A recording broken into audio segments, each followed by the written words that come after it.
కొన్నిసార్లు నేను వింటూ ఉంటాను, ఏదైనా దేవుని గురించి ఎవరికైనా చెప్పినప్పుడు, సార్ నాకు లేని హోప్స్ పెట్టొద్దండి. ఏమంటారు? నాకు లేని హోప్స్, ఊరికి ఆశలు పెట్టడము, ఆ డిసప్పాయింట్మెంట్ కావడము, ఇవన్నీ బాగుండవులేండి సార్, వదిలేయండి అనే మాటలు. ఎప్పుడైనా విన్నారా అట్లాంటి మాటలు? ఎవరైనా దేవుని గురించి చెప్పినప్పుడు ఇది అయ్యేది కాదులే, ఊరికే మాకు ఎందుకు చెప్తారు అనే మాటలు. Yes or no? ఎస్. సర్వసాధారణంగా జరుగుతుంటాయి ఇవి. దేవుని వాక్యంలో మనం చూసినట్లయితే ఆదికాండం 18వ అధ్యాయంలో 1-2 వచనాలు చదువుదాం ఒకసారి. మరియు మమ్రే దగ్గరనున్న సింధూర వనంలో అబ్రహాము ఎండవేళ గుడారపు ద్వారమందు కూర్చొని ఉన్నప్పుడు యెహోవా అతనికి కనబడెను. 2వ వచనం.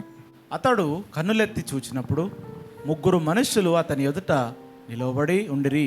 అతడు వారిని చూచి గుడారపు వాకిట నుండి వారిని ఎదుర్కొనుటకు పరుగెత్తి నేలమట్టుకు వంగి హల్లెలూయా హల్లెలూయా. అబ్రహాము బాగా ముసలివాడే కానీ మంచిగా ఫిట్నెస్ బాగున్న వ్యక్తి. ఆయన మధ్యాహ్న సమయం కూర్చొని ఉన్నప్పుడు దేవుడు ఆయనకు ప్రత్యక్షమైండు. దేవుడు ప్రత్యక్షమైండు, యెహోవా ఆయనకు ప్రత్యక్షమైండు అని చెప్పిన తర్వాత ఆయన కళ్ళు తెరిచి చూసేసరికి 3 వ్యక్తులు ఉన్నారు. ఒకటి దేవుడు, 2 దేవదూతలు వచ్చి ఉంటున్నారు. అయితే ఇక్కడ గమనిద్దాం, ఆయన ఏం చేస్తాడు? పరిగెత్తిపోయి వాళ్ళకు సాగిలపడి నమస్కరించి, అయ్యా నా ఇంట్లో ఆతిథ్యం తీసుకోండి అని చెప్పి అప్పుడప్పుడు పోయి అంతా రెడీ చేసి మంచిగా వాళ్ళకు బెస్ట్ డిన్నర్ పెడతాడు, లంచ్ పెడతాడు, మంచిగా తయారు చేసి పెడతాడు. పెట్టిన తర్వాత 9వ వచనం చూడండి. నీ భార్య అయిన షారా ఎక్కడున్నది అని అడగగా, నీ భార్య అయిన షారా ఎక్కడుంది? God was very much satisfied. ఈయన తెలియకుండానే దేవునికి ఆతిథ్యం ఇచ్చిండు. ఇప్పుడు హీ వాజ్ దేవుడు అని అనుకోలేదు ఈయన, జస్ట్ వాళ్ళు మనుషుల్లాగానే వచ్చారు. ఒకటి దేవుడు ప్రత్యక్షమైన, దేవునితో పాటు 2 దేవదూతలు ఉన్నారు, మనుషుల్లాగానే అనుకొని ఆతిథ్యం ఇచ్చాడు. అందుకే ఎవరికైనా కూడా ఆతిథ్యం ఇవ్వడం మర్చిపోవద్దండి. వాక్యంలో క్లియర్గా రాయబడింది. ఏమని? ఎవరో ఆ పాతకాలంలో ఏం చేస్తారంటే విశ్వాసంతో వాళ్ళందరికీ ఆతిథ్యం ఇస్తున్నప్పుడు తెలియకుండా దేవదూతలకు కూడా వాళ్ళు ఆతిథ్యం ఇచ్చినారు. దేవునికే ఇచ్చిండిన. దేవుడు ఏమని అడుగుతున్నాడు? నీ భార్య అయిన షారా ఎక్కడుంది? He knows his wife by name. వచ్చిన స్ట్రేంజర్, ఇంటికి వచ్చిన వాళ్ళు మీ ఇంటిలో ఉన్న వాళ్ళ గురించి అడిగితే ఎట్లుంటుంది? వాళ్ళ పేరు అడిగితే ఎట్లుంటుంది? హీజ్ ఆస్కింగ్, నీ భార్య అయిన సారా ఎక్కడుంది అని అడిగేసరికి అతడు అదిగో గుడారంలో ఉన్నదని చెప్పాను. గుడారంలో ఉంది. అరే గుడారంలో ఉంది. అప్పుడు 10th verse చూడండి. అందుకు ఆయన మీదటికి ఈ కాలం నా నీ యొద్దకు నిశ్చయంగా మరలా వచ్చేదను. అప్పుడు నీ భార్య అయిన షారాకు ఒక కుమారుడు కలుగునని చెప్పాను. షారా ఆయన వెనుక నుండిన గుడారపు ద్వారమందు వినుచుండెను. షారాకు ఆ పదం వినిపించింది, సారా అనే పదం వినిపించింది. ఆమె ఏం చేసింది? ఎవరికైనా అనిపిస్తుంది, నా గురించి పేరు ఎత్తినప్పుడు అరే నా గురించి ఏం మాట్లాడుతున్నారో, ఈమె వెనక నుంచి వచ్చి వినడం మొదలుపెట్టింది. ఇక్కడ దేవుడు ఇతనితో ఏమని చెప్తున్నాడు? According to the time of life. Time of life అంటే 9 months, అంటే కడుపులో ఉండే బిడ్డ 9 months, that is the time of life. According to the time of life I will return. And ఆ టైంలో నీ షారా యొక్క కడుపులో ఒక బిడ్డ పుడతాడు. హల్లెలూయా హల్లెలూయా. ఈ మాట ఆమె వినింది. 11వ వచనం చదవండి. అబ్రహామును షారాయును బహుకాలము గడిచిన వృద్ధులై ఉండిరి. వృద్ధులు, దేవుని వాక్యం కన్ఫర్మ్ చేస్తుంది, వీళ్ళు బహుకాలముగా వృద్ధులై ఉండిరి. లేటెస్ట్ వృద్ధులు కాదు, చాలా కాలంగా వృద్ధులై ఉండిరి. స్త్రీ ధర్మము షారాకు నిలిచిపోయింది. సారాకు మెనోపాజ్ వచ్చేసింది. మెనోపాజ్ వచ్చిందంటే అర్థం ఏం తెలుసా? ఓవం ఉండదు, గుడ్డు ఉండదు, అయిపోయింది, గుడ్లో సంఖ్య అయిపోయింది, ఓవం ఉండదు. అంటే పిల్లలు పుట్టే ఛాన్సెస్ 0 లేవు. మెనోపాజ్ వచ్చింది, ఇంకా ఏమాత్రం పిల్లలు పుట్టరు. ఇది బైబిల్ క్లియర్గా ఈ 11వ వచనంలో ఎస్టాబ్లిష్ చేస్తుంది. ఏమని? లోకరీతిగా వీరికి పిల్లలు పుట్టరు. లోకరీతిగా అందరికీ జరిగే విధంగా మీరు చూసినట్లయితే, మెడికల్ సైన్సెస్ ప్రకారంగా చూసినట్లయితే పిల్లలు పుట్టే అవకాశం లేనే లేదు. వీళ్ళు వృద్ధులు, ఈమెకు మెనోపాజ్ వచ్చేసింది, స్త్రీ ధర్మం ఆగిపోయింది. అంతేకాకుండా ఇంకా ఓవ్యులేషన్ అనేది ఉండదు కాబట్టి, గుడ్ అనేది లేదు కాబట్టి పిల్లలు అనేది పుట్టే అవకాశమే లేదు. 12వ వచనం. షారా నేను బలముడిగిన దాననైన తరువాత నాకు సుఖము కలుగునా, నా యజమానుడును వృద్ధుడై ఉన్నాడు కదా అని తనలో నవ్వుకొనెను. తనలో నవ్వుకోవడం అంటే ఎట్లా? గట్టిగా నవ్వడమా? తనలో నవ్వుకోవడం అంటే ఎట్లా? ఎవరికి వినిపించదు. బట్ ఆమె ఈ వయసుకు ఈయన వచ్చి ఏదో చెప్తున్నాడు, ఈ సోది నేను వినాలన్నా, ఇది అర్థమైందా? ఇది ఎగ్జాక్ట్ ఇట్లాంటివే మాటలు అవి. ఈయన చెప్పడము, మనం వినడము, ఇది అయ్యేదా. అదే షీ వాస్ లాఫింగ్. ఎందుకు? ఆమెకు తెలుసు నాకు పిల్లలను పుట్టించుకునే బలము లేదు. రెండవది, ఈ వయసులో నాకేమైనా పెద్ద సుఖం ఉంటుందా? సుఖం, ప్లెజర్ లేదు. నా యజమానుడు ఎవరు? అబ్రహాం. ఈయన ముసలోడు అయిపోయిండు. ఇంకా ఇన్ని జరిగిన తర్వాత, ఇంత అయిపోయిన తర్వాత ఇప్పుడు కొత్తగా ఈయన వచ్చి ఏమంటున్నాడు? 9 monthsలో నీకు పిల్లోడు పుడతాడు. ఇది అయ్యే కథనా అని తనలో తాను నవ్వుకుంది. She didn't speak outside. బయటికి నవ్వలేదు, బయటికి అనలేదు, మనసులో అనుకుంది. హల్లెలూయా, హల్లెలూయా. మనసులో అనుకుంటే 13వ వచనం చూడండి. అంతటా యెహోవా అబ్రహాముతో, వృద్ధురాలైన నేను నిశ్చయంగా ప్రసవించదనా అని శారా నవ్వనేలా. ఇంగ్లీష్లో చదవండి ఇది మాట. And the Lord said unto Abraham, why did Sarah laugh?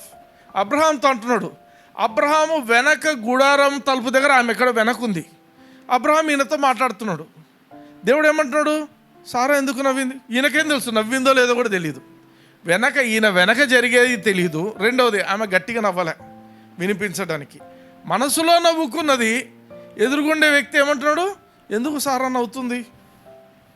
హల్లెలూయా, హల్లెలూయా. హృదయమును ఎరిగిన దేవుడు. నీ మనసులో ఉండే ఆలోచనలు, నీ మనసులో ఉండే మాటలు ఆయనకు తెలుసు. యెహోవా ఏమంటున్నాడు? వృద్ధురాలైన నేను నిశ్చయముగా ప్రసవించదనా. ఇది అయ్యేదా, అవుతుందా అని ఎందుకు నవ్వుకుంటుంది సారా అంటే, ఈయనేమన్నా యాక్చువల్గా నాకేం తెలుసు ప్రభా, ఏం నవ్విందో ఏమో కదా. అయితే 14th verse చూడండి.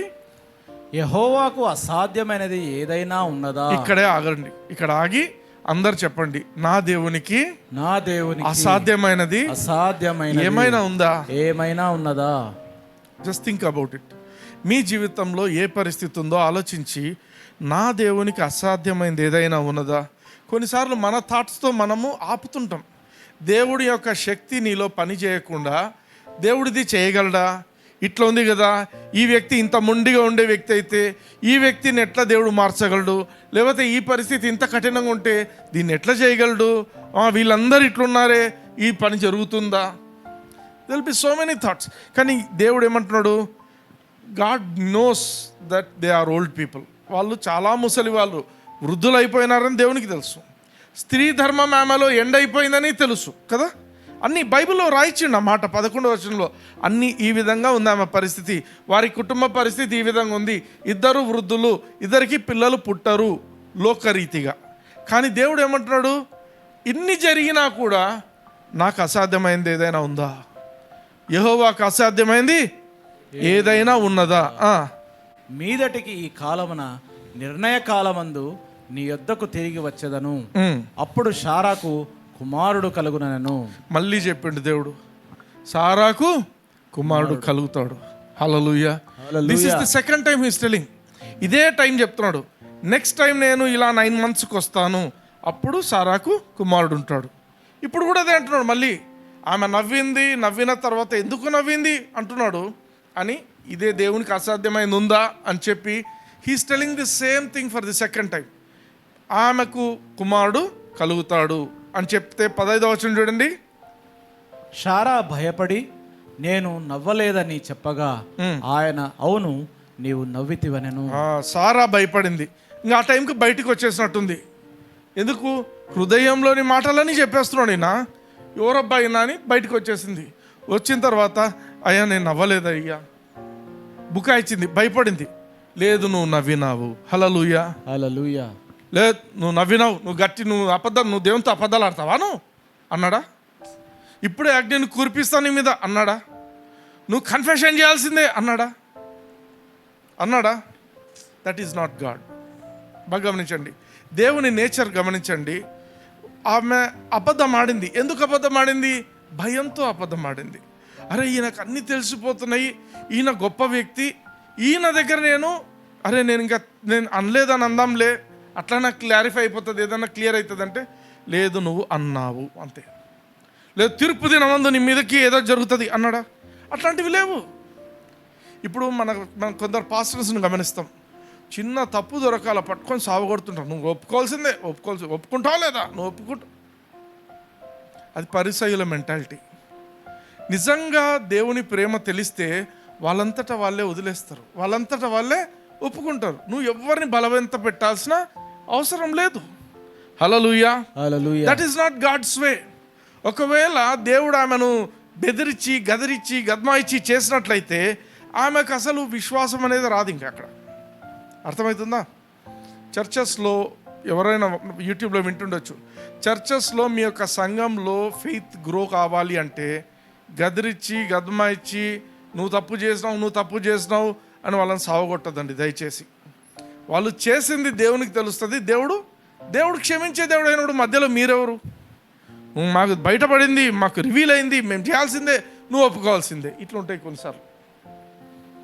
హల్లెలూయా, హల్లెలూయా. Never force people. ఎవరిని మనము ఫోర్స్ చేయకూడదు. ఓకే, ఎవరైనా అబద్ధం ఆడితే, లోకంలో ఎవరైనా అబద్ధం ఆడితే అబద్ధానికి కారణం భయం.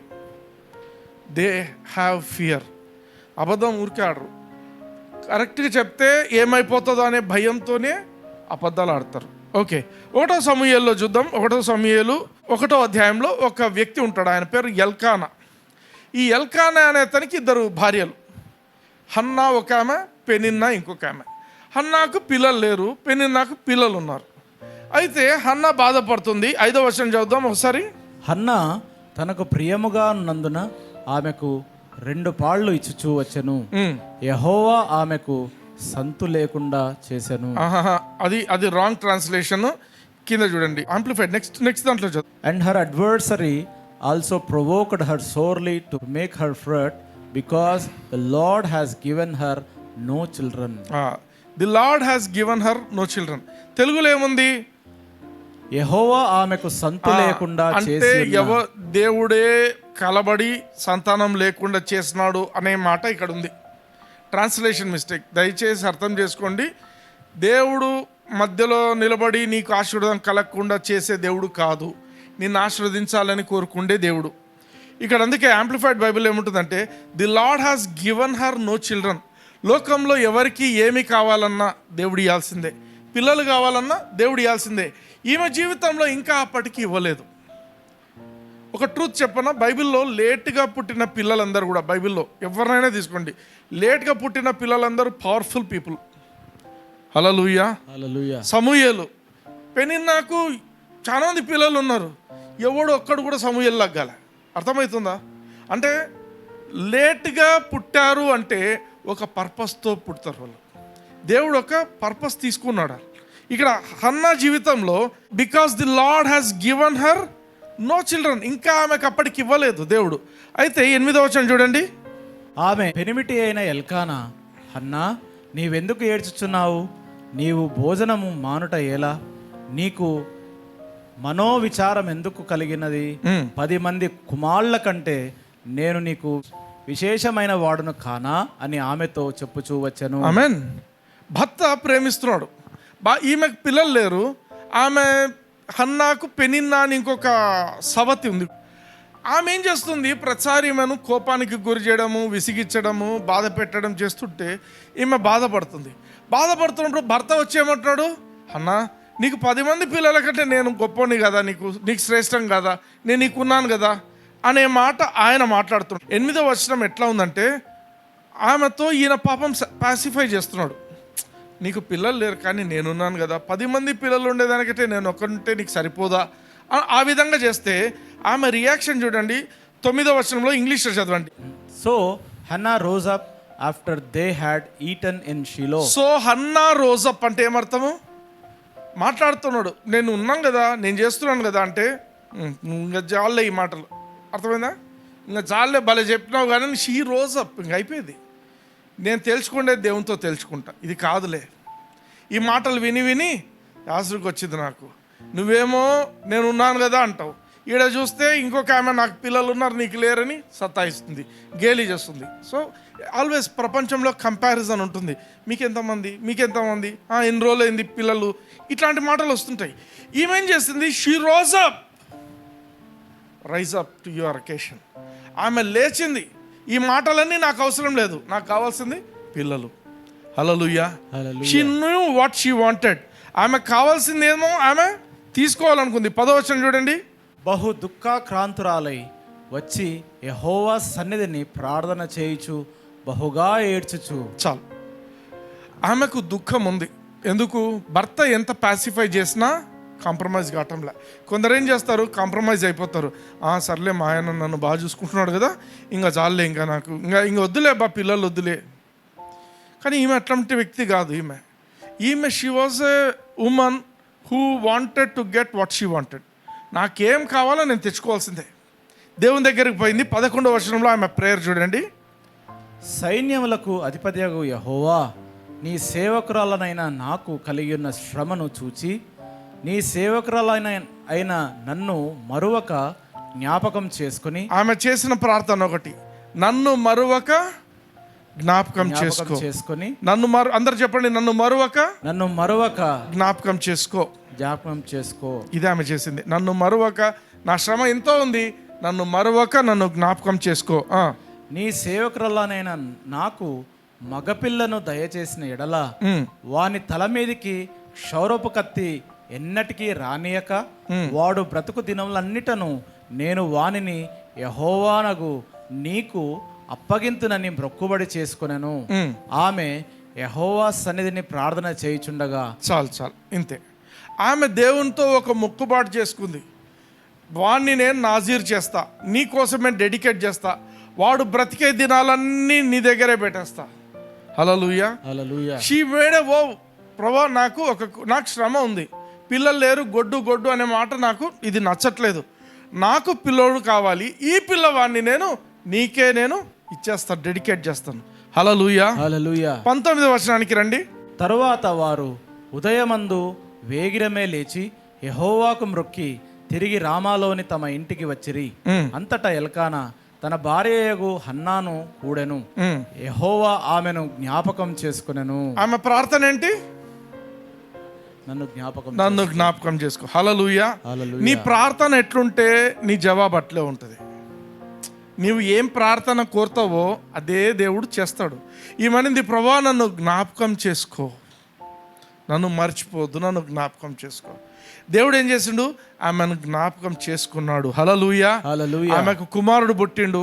ఎప్పుడు అనుకోద్దండి ఇంకా లేట్ అయింది, ఇంత లేట్ అయింది. A warrior is going to be there. Hallelujah. మీకు strong people are going to come. దేవుని కోసము విశ్వాసంతో నిలబడే వాళ్ళను దేవుడు తీసుకొస్తాడు. A prophet can come. Hallelujah. దేవుడు ఒక పాస్టర్ను తీసుకొని రావచ్చు మీ జీవితంలో, ఏదైనా చేయగలడు. హల్లెలూయా. ఇంపార్టెంట్. ఎప్పుడు కూడా డిసప్పాయింట్మెంట్ అనేది ఉండకూడదు. ఏమవుతుంది, no, just have the hope in God. నా దేవుడు చేయగలడు. నువ్వు ఏం ప్రార్థన చేస్తావో ఆ ప్రార్థనకు తగినట్టుగానే ఆయన ఆ యొక్క రియాక్షన్ ఉంటుంది. హల్లెలూయా. 2వ రాజుల గ్రంథంలో 4వ అధ్యాయంలో 8వ వచనం చూడండి. ఒక దినమందు ఎలీషా షూనేము పట్టణమునకు పోగా అచ్చట ఘనురాలైన ఒక స్త్రీ భోజనంనకు రమ్మని అతన్ని బలవంతము చేసెను. కనుక అతడు ఆ మార్గమున వచ్చినప్పుడెల్లా ఆమె ఇంట భోజనము చేయుచు వచ్చెను. చాలు. ఘనురాలైన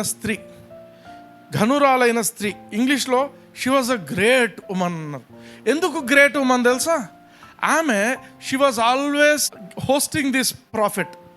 దేవుని యొక్క నామమున వస్తున్న వాళ్లకు ఈమె భోజనం పెట్టడం మాత్రం తాగిపోలేదు. భర్త దగ్గరికి పోయింది ఒకరోజు, అయ్యా ఈయన దేవుని మనిషి కాబట్టి మనం ఏం చేద్దాము, ఈయన వచ్చి భోంచేసి వెళ్ళిపోవడం కంటే కూడా ఒకవేళ ఇక్కడే ఉంటే ఆయనకు మనం ఒక రూమ్ కట్టిద్దాం, ఆ రూమ్లో ఒక టేబుల్, ఒక చైరు, ఒక బెడ్, అన్నీ ఆయనకు కావాల్సిన సదుపాయాలు పెడదాం, ఆయన ఎప్పుడు కావాలంటే అక్కడ ఉండని అని భర్తకు చెప్పి అలా రూమ్ కట్టించి అంతా చేసేసింది. అది ఘనురాలు. హల్లెలూయా. కొందరు ఉంటారు, ఎప్పుడు వచ్చేది వీడు తినిపోతుంటాడు మా ఇంట్లో అనుకుంటా.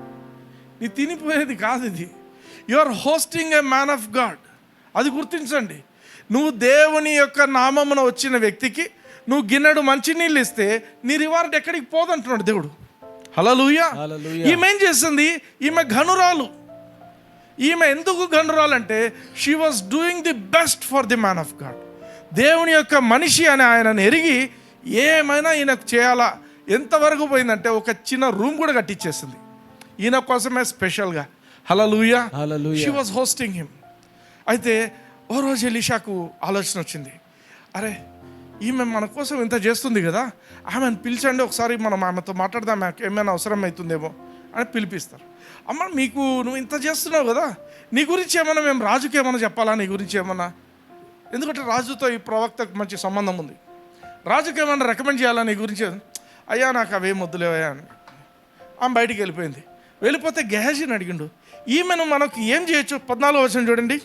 ఎలీషా ఆమె నేనేమి చేయకోరుచున్నదని అని వారిని అడగగా, గేహాజీ ఆమెకు కుమారుడు లేడు, మరియు ఆమె పెనిమిటి ముసలివాడని అతనితో చెప్పాను. హల్లెలూయా, హల్లెలూయా. దీని మీనింగ్ ఏంటి? ఆమెకు కుమారుడు లేడు, భర్త ముసలోడు అంటే ఏమర్థము? పిల్లలు పుడతారనా పుట్టరనా? నీవు పిల్లోడిని ఇయ్యాలని నువ్వు ఏదైనా చేయాలనుకుండేవు, కొంచెం ఆగు, ఆయన ముసలోడు, నోటికి ఏది వస్తుంది మాట్లాడొద్దు అంటారు చూడు, అది ఇది మాట. నువ్వు ఏది పడితే అది చెప్పొద్దు, ఆల్రెడీ ఓల్డ్ మ్యాన్ ఆయన, ఇప్పుడు చూసుకొని మాట్లాడు. కానీ ఆమెకైతే పిల్లలు లేరు. హల్లెలూయా, హల్లెలూయా. ఈయన ఏం చేస్తాడు చూడండి, 16వ వచనం. ఆమె వచ్చి ద్వారమందు నిలవగా, ఎలీషా మరుసటి ఏట ఈ ఋతువున నీ కౌగిట కుమారుడుండునని ఆమెతో అనెను. మరుసటి ఏట ఈ ఋతువున అంటే ఏమర్థము?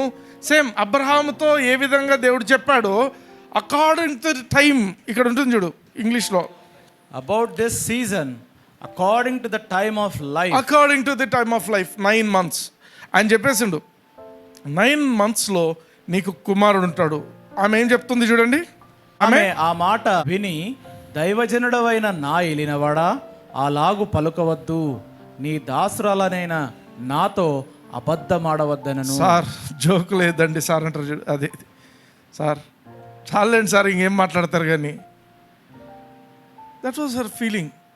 అందుకు ఆమెకు తెలుసు ఆమె కండిషన్, నేను గన్నురాలినే, నాకు అన్నీ ఉన్నాయి, డబ్బు ఉంది, అన్నీ ఉన్నాయి, పిల్లోడు లేడు. కానీ పోనీ పిల్లోడు ఎట్లా వస్తాడు? మా ఆకాశం చూపడతాడా? భర్త నుంచే రావాలా. భర్త పరిస్థితి ఏంటి? ముసలివాడు. సార్ ఎందుకు లేండి సార్ ఈ జోకులు అనేది. కానీ దేవుని వాక్యం ఏం చెప్తుంది? 17వ వచనం చూడండి. పిమ్మట ఆ స్త్రీ గర్భవతి అయి మరుసటి ఏట ఎలీషా తనతో చెప్పిన కాలమున కుమారుని కనెను. హల్లెలూయా, హల్లెలూయా. దేవుని వాక్యం వస్తే జస్ట్ స్వీకరించేసేయండి. దేవుని వాక్యము ఇఫ్స్ బట్స్ ఉండవు దాంట్లో. వాక్యం ఉన్నది ఉన్నట్టుగా స్వీకరిస్తే ఏం చేయాలో అది ఆ పని చేసేస్తుంది. ఈమెమనింది, ఎందుకులే ప్రభా ఈ జోకులు అనేది. జోక్ కాదు, ప్రాఫెట్ మాట్లాడేసిండు, అది అయిపోయింది. And with in that season అది ఏం జరగాలో జరిగిపోయింది. అయితే ఏమవుతుందంటే ఈ బాలుడికి ఆరోగ్యం బాగాలేక చనిపోతాడు. ఈ బాబు, ఈ పిల్లోడు చనిపోతాడు. చనిపోతే ఈమెం చేస్తుంది? భర్తకు కూడా చెప్పదు. ఈ పిల్లోడిని తీసుకొని ఆడ బెడ్ మీద పండబెట్టేసి భర్తకు చెప్తుంది, నాకు ఒక ట్రాన్స్పోర్ట్ అరేంజ్ అయ్యి నేను మ్యాన్ ఆఫ్ గాడ్ను పోయి కలిసి వస్తాను అని చెప్తుంది. ఏమైంది అంటాడు, అంతా బాగుంటుందిలే, నువ్వు అయితే అరేంజ్ చేయి ట్రాన్స్పోర్ట్ అరేంజ్ చేస్తాడు. వెళ్తూ ఉంటుంది, అక్కడి నుంచి దూరం నుంచి ఎలీషా చూస్తాడు, గెహజీకి చెప్తాడు, అనుభవి కనుక్కో, ఆమె ఎంకో వస్తుంది, అంతా క్షేమమ్మా కాదా కనుక్కో. క్షేమమ్మా, అంతా క్షేమమే అంటది. క్షేమమ్మా అంటే పిల్లోడు చనిపోయిన అనాలా? లేదు, అంతా క్షేమమే అంటది. కరెక్ట్గా ఆయన దగ్గరకు వచ్చిన తర్వాత ఏమని చెప్తాడు చూడండి, 28వ వచనం. అప్పుడు ఆమె కుమారుడు కావాలనని నేను నా ఏలినవాడనైనా నిన్ను అడిగితినా, నన్ను భ్రమ పెట్టవద్దని నేను చెప్పలేదా అని అతనితో మనవి చేయగా, ఎలీషాతో ఈమె వచ్చి ఏమంటుంది, అంతా బాగుంది అని చెప్పి ఇక్కడికి కరెక్ట్గా వచ్చినావు. సరే ఏం వచ్చినావు? నేను నిన్ను అడిగినానా పిల్లు నీమని? నిన్ను అడిగానా? నేను చెప్పలేదా ఊరికి ఎట్లాంటి భ్రమలు పెట్టొద్దని? పిల్లోని ఇచ్చినట్టు ఇచ్చే మళ్ళా వాడు చచ్చిపోయిండు. అర్థమవుతుందా? అంటే నాకు హోప్ ఇచ్చినావు, పిల్లోని కూడా ఇచ్చినావు, నీ మాటతో పిల్లోడు కూడా పుట్టేసిండు నాకు, ఇక్కడ పిల్లోడు చనిపోయిండు. హల్లెలూయా, హల్లెలూయా. ఆయన ఏం చేస్తాడంటే he goes there and he brings the child back to life. ఆ కుమారుడిని, చనిపోయిన కుమారుని బ్రతికిస్తాడు. ఎందుకు ఈ మాటలు నేను చెప్తున్నాను ఇవన్నీ అంటే, దేవుడు పాత నిబంధనలో అయినా కొత్త నిబంధనలో అయినా ఒకటే దేవుడు. వాక్యంలో మనకి ఇవన్నీ ఎందుకు పెట్టినాడంటే, చాలాసార్లు లిథార్జిక్ అయిపోతాం. ఈరోజు యూట్యూబ్లో వింటుంటారు నా మాటలు.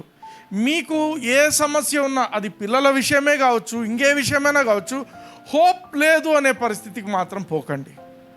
ఆమేన్. There is always hope when God is there. దేవుడు ఉన్నాడు అంటే ఖచ్చితంగా ఆయన నీకు హోప్ ఇచ్చే దేవుడు, ఆయన ఖచ్చితంగా చేసే దేవుడు అంటున్నాడు. హల్లెలూయా. హల్లెలూయా. ఆ పిల్లోడిని బ్రతికిచ్చి ఆమె చేతికి ఇచ్చేస్తాడు ఆయన. ఇప్పుడు అబ్రహాం సారాల గురించి వద్దాం. మళ్ళీ ఆదికాండము 21వ అధ్యాయము 1-2 వచనాలు చూద్దాం. యెహోవా తాను చెప్పిన ప్రకారము షారాను దర్శించెను. యెహోవా తానిచ్చిన మాట చొప్పున షారాను గురించి చేసెను. హల్లెలూయా. హల్లెలూయా. యెహోవా తాను చెప్పిన మాట. ఈరోజు దేవుడు మీతో మాట్లాడుతుంటాడు. సునీల్ అన్న సౌండ్స్ వినిపించుండొచ్చు మీకు, కానీ there is a voice of God behind my message. ఒక్కొక్కరికి ఒక్కొక్క రకంగా అది వస్తుంటుంది. ఆ వాయిస్ని ఎప్పుడైతే మీరు స్వీకరిస్తారో యు గెట్ ది మెసేజ్. హల్లెలూయా. హల్లెలూయా. యెహోవా తాను చెప్పిన ప్రకారము సారాను దర్శించెను. హల్లెలూయా. హల్లెలూయా. యెహోవా తాను ఇచ్చిన మాట చొప్పున సారాను గూర్చి చేసెను. ఎట్లనగా 2వ వచనం. ఎట్లనగా దేవుడు అబ్రహాముతో చెప్పిన నిర్ణయ కాలంలో షారా గర్భవతి అయి అతని ముసలితనమందు అతనికి కుమారుని కనెను. హల్లెలూయా. హల్లెలూయా. ముసలితనమందు కుమారుణ్ణి కనింది. ఎట్లా కనింది కుమారుణ్ణి? ఇప్పుడు పెద్ద క్వశ్చన్ నాకు. ఏదో బాగా చెప్తారు, అయిపోయింది, కుమారుని కనిందా? ఈమె పార్ట్ ఏం లేదా? మనుషులకు ఉండే ఆలోచన ఏం తెలుసా? మనం ఏదో చేస్తే కానీ అది కాదు. దేవుడు ఒక్కడే చేసిండంటే ఒప్పుకోరు. Human tendency. నేను కూడా ఎంతో కొంత చేయాలి కదా, నేను లేకుండా ఎట్టా? సరే, ఈమె ఏం చేసింది? హెబ్రీ 11:11 చూడండి.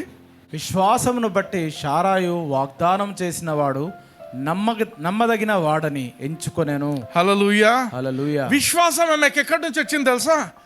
ఆమె ఎవ్వరికి తెలియకుండా మనసులో నమ్ముకుంటే అదో ఆమె నవ్వింది అని చెప్పిండు. నేను నవ్వలేదంటే నువ్వు నవ్వినావు అన్నాడు. He didn't judge her. నువ్వు చేసావు అని చెప్తున్నాడు. ఈయనకు నా హృదయంలో ఉండే ఆలోచన తెలిసినా కూడా నన్ను జడ్జ్ చేయలేదు. Hallelujah. Hallelujah. God is here not to judge you, God is here to help you. బాగా గమనించండి. We are people of covenant. యేసుక్రీస్తు రక్తం చిందించడం వలన దేర్ ఇస్ నో జడ్జిమెంట్. దేవుడు నువ్వు చేసేదాన్ని పట్టుకొని నువ్వు ఈ తప్పు చేసినావు ఆ తప్పు చేసినావు అనడం లేదు. ఈమెకు వచ్చిన విశ్వాసం ఎక్కడి నుంచి వచ్చిందంటే దేవుడు ఆమెను ప్రేమిస్తున్నాడు. తప్పు చేసినా కూడా హీస్ నాట్ జడ్జింగ్. నువ్వు ఖచ్చితంగా నువ్వు తప్పు ఒప్పుకోవాలి, అది చేయాలి ఇది చేయాలి అనడంలా. దేవుడు చెప్పిన మాట ఏంటంటే సారా ఎందుకు నవ్వింది? నేను ముసలిదానైనాను, ఇంకా పిల్లలు ఎడబుడతారని నవ్వుకుంటుందా? దేవునికి అసాధ్యమైంది ఏదైనా ఉందా అని second time he spoke the same thing. ఏమని? నెక్స్ట్ నేను ఈ టైం 9 monthsలో నేను వచ్చేప్పటికీ సారాకు పిల్లవాడు పుడతాడు. Hallelujah. Hallelujah. That's what he said. దేవునికి తెలుసు. ఏమనుకుంది? దేవునికి నా నవ్వు తెలుసు. దేవుడు నేను నవ్వలేదని చెప్పినా కూడా ఆయన మాత్రం నన్ను ఖండించిన దేవుడు కాదు. హల్లెలూయా. హల్లెలూయా. ఈ దేవునికి ఈ వ్యక్తి ఎవరైతే ఈ వాగ్దానం చేసిందో నా హృదయంలోని ఆలోచనలు కూడా తెలిసిన వాడు ఈయన ఖచ్చితంగా దేవుడు. ఆమేన్.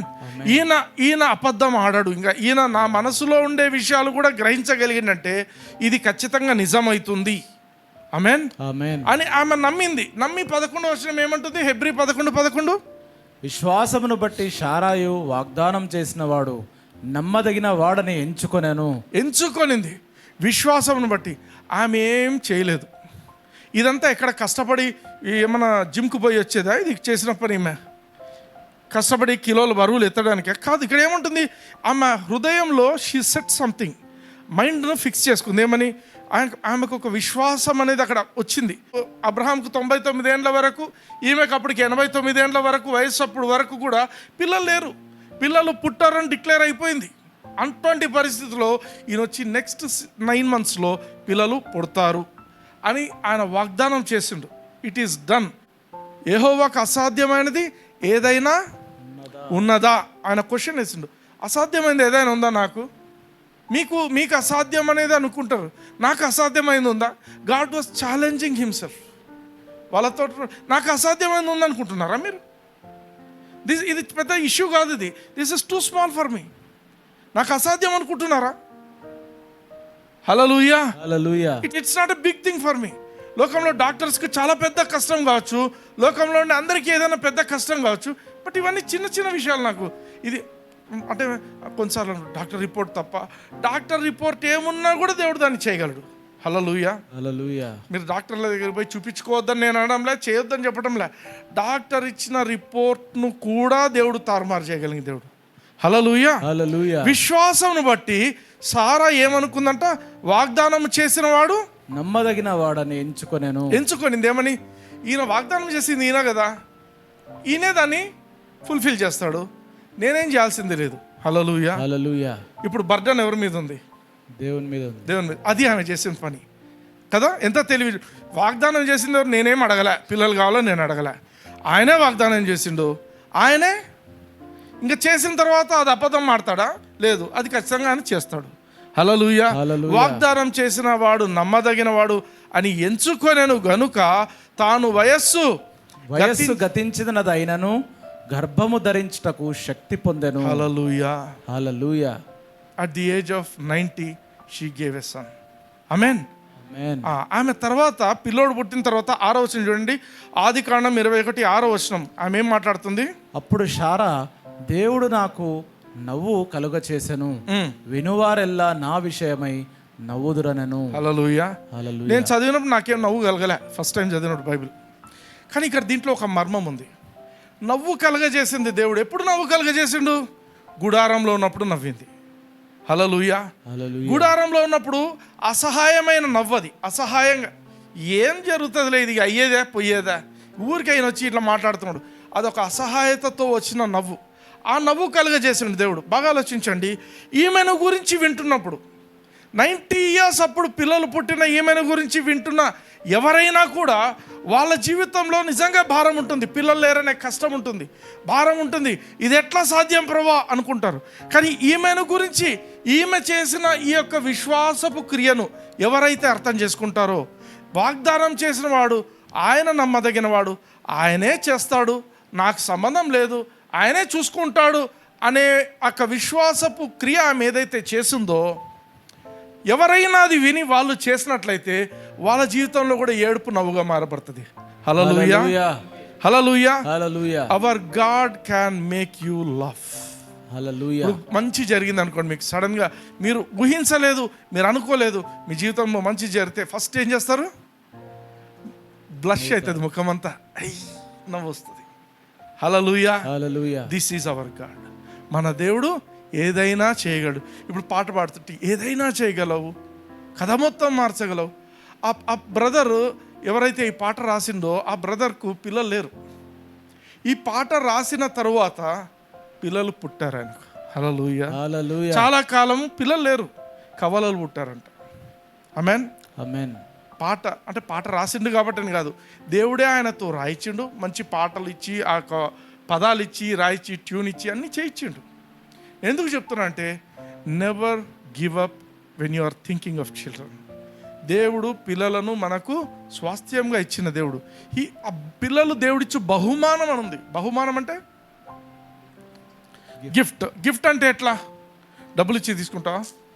దానికోసం శ్రమపడి తీసుకుంటావా? లేదు. గిఫ్ట్ అంటే ఏంటి?